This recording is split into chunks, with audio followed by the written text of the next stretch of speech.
Halo, assalamualaikum warahmatullahi wabarakatuh. Nah teman-teman, selamat pagi. Jadi pagi ini saya ingin melakukan pemupukan pada tanaman melon saya yang berumur berapa ya? Sekarang 34 hari.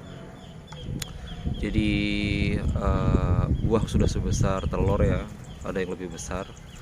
Nah teman-teman bisa lihat ini mendung sekali hari ini. Ini bertepatan pada tanggal 7 ya, 7 Juli. Nah langsung aja ke konteksnya. Hari ini kita melakukan pemupukan. Jadi pemupukan yang saya lakukan di sini adalah pemupukan tabur ya. Jadi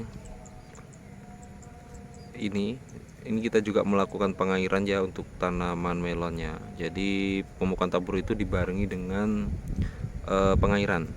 Jadi bersama ya. Yang saya gunakan kali ini adalah set A dan juga Ponska. Perbandingan 2 set A 1 Ponska. Nah, tanamannya seperti ini ya, Mas. Nah, ini pupuk yang sudah saya campur ya dengan perbandingan yang saya sebutkan tadi. Nah, ini baru kita airi, belum aplikasikan. Jadi aplikasikannya seperti ini saja, teman. Kita ambil segenggam seperti ini, kita taburkan. Nah, seperti itu. Jadi bareng dengan pengairan, biar tidak rumit dan susah ya. Nanti kita ulangi lagi biasanya pada umur 40. Pokok intinya kalau buah sudah sesuai dengan yang kita harapkan. Jadi kenapa saya menggunakan pupuk set A dan Ponska? Ini Ponska subsidi ya. Jadi satu untuk penghematan, karena teman-teman tahu untuk pupuk non subsidi seperti grower, mungkin Yaramila Winner dan juga ya sebangsa itulah, itu sangat mahal sekali, dimana sangat eman ya kalau kita menggunakan pupuk tersebut untuk ditabur. Jadi lebih kita fungsikan untuk pengocoran. Nah, di sini set A sendiri kan mengandung nitrogen dan juga sulfur. Berbanding ya sulfur 24%, nitrogennya 21%. Sementara Ponska yaitu NPK ya, seimbang ya. Ya ada beda sedikit ya, bukan 15-15 juga bukan 16-16, tapi intinya NPK seperti itu. Nah, di kita kan tanah liat berpasir ya, bukan tanah hitam, dimana tanah seperti ini lebih sukar untuk menyimpan air, beda dengan tanah hitam. Jadi pertama kita harus sering melakukan pengairan minimal 4 hari atau 5 hari sekali. Dan juga untuk pemupukan lebih ditekankan pada unsur nitrogen yang banyak ya. Ya pupuk nitrogen yang banyak itu ya kalau tidak urea ya set A.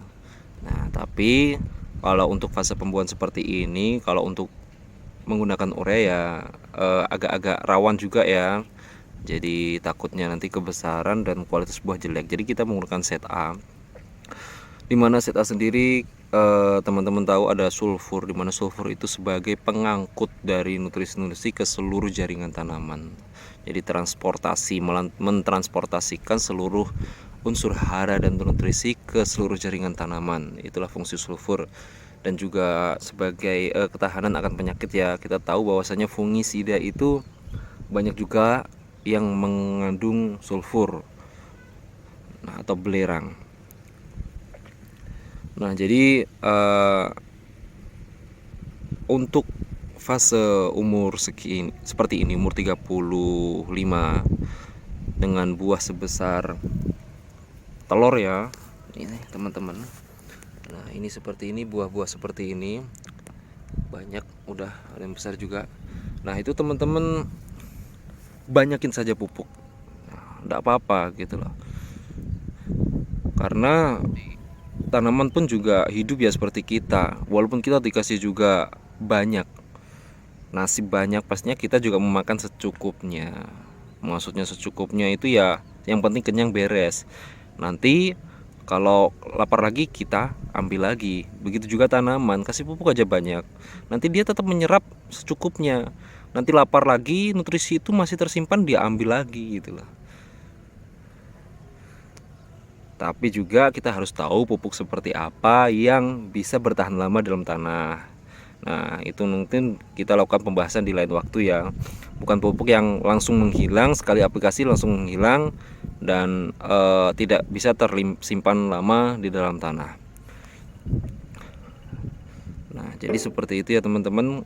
Intinya semua petani itu mempunyai cara sendiri sesuai dengan pengalaman mereka dengan SOP seperti apa. Jadi kita di sini tidak ada yang mana yang lebih baik ya, karena semua sesuai dengan situasi dan kondisi, cuaca, tanah, dan keadaan tanaman itu mempengaruhi apa saja yang akan kita lakukan pada tanaman kita.